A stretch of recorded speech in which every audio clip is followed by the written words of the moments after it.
Goeiedag. Ek het laas week met u gepraat oor Johannes, maar die boeke van Johannes, 1 Johannes, 2 Johannes en 3 Johannes. Dit is dieselfde man wat die evangelies geskryf het. Maar hier is hy ouer en hier praat hy soos 'n pa met die kerk. Dit is nie die Johannes van die Openbaring nie. Hierdie is nog Johannes die disipel.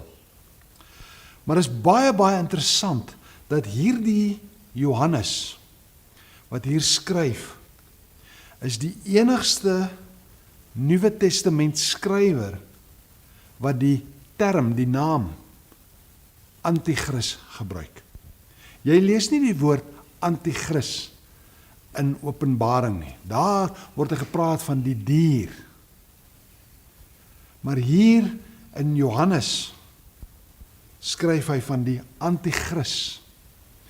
En hy sê die Antichrist is die leuenaar wat sê Jesus is nie die waar Christus nie. So hy verklaar wie is die Antichrist. Die Antichrist, 1 Johannes 2 vers 22 sê, hy is die een wat jok en sê Jesus is nie die Christus. Hy verwerp die Vader en die Seun. Hy verwerp die boodskap van die evangelie dat God die wêreld so lief gehad het dat hy sy Seun gestuur het.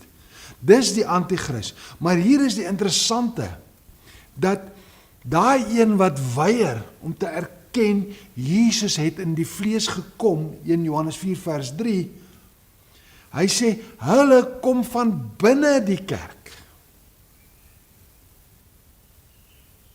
Dis baie gevaarlik. As jy die Here gedien het, as jy die Here ken, as jy met die Here geloop het, as die Heilige Gees in jou was, en jy hou op om dit te glo, dan is jy op 'n baie gevaarlike plek. 1 Johannes 2 vers 19 sê, hulle het van ons uitgegaan, maar hulle was nie van ons nie. Hulle het eers aan die Christelike gemeenskap behoort. Ons altyd dink die Antichrist is iemand in die toekoms. Dis waar. Daar sal 'n Antichrist wees. Daar sal 'n persoon opstaan as 'n Antichrist wat gaan maak asof God hom gestuur het en hy gaan praat oor vrede, maar dis 'n valse vrede.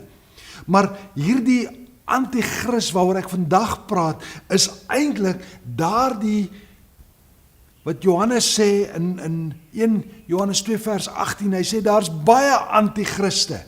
Hierdie is mense wat nie erken Jesus is die Christus wat in die vlees gekom het nie. Hulle het die geestelike, die Christelike gemeenskap verlaat. Hierdie is iets anders. Hierdie Antichrist waarvan hy hier praat, is daardie mens wat miskien in die kerk seer gekry het. Dis daardie persoon wat net op 'n dag besluit het, ek gaan nie meer hierdie Jesus ding doen nie, ek gaan nie meer vir Jesus volg nie. En omdat hy nie vir Jesus praat nie, is hy deel van die Antichrist. Die Antichrist sy nommer is mos 666. En daardie 666, 6 is die getal van die mens. 666 is asof hy homself inplaas in die getal van God 3. Vader, Seun, Heilige Gees. Vader, Seun, Heilige Gees 3, 666. Ek as mens is belangriker as God die Vader. Ek is belangriker as Jesus die Seun. Ek is belangriker as God die Heilige Gees. Ek sal leef soos ek wil. Ek sal maak soos ek wil.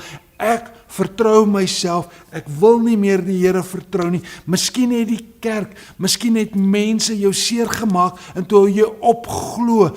Hierdie boodskap is vir jou, moenie ophou glo in Jesus Christus nie. Moenie as mense verkeerd maak, moenie as kerkmense wat jy gedink het goed is, jou seer gemaak het, sê ek verwerp vir God nie. Dis nie regverdig nie, dit kan nie so werk nie, want jou verhouding met God hang af van ek toelaat die Here, ek erken hom, ek vra hom, Here, was my sonde, stuur die Heilige Gees, leer en lei my, laat my in die lig lewe, sodat my lewe kan vrug dra.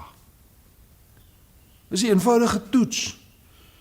Ek het laasweek so 'n bietjie daaroor gepraat. Die toets van ware geloof is gehoorsaamheid aan God. Wat is die nommer 1 bewys van gehoorsaamheid aan God?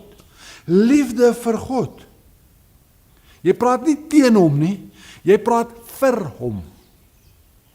En liefde vir mense. Jou gedrag teen mense sê iets van jou verhouding met God.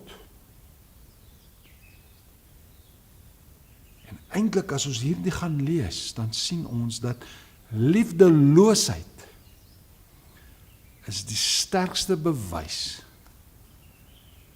dat iemand die gees van die anti-kris het. Ek het al baie liefdeloos gedra, veral in die verkeer, veral in ongeduld, baie dinge.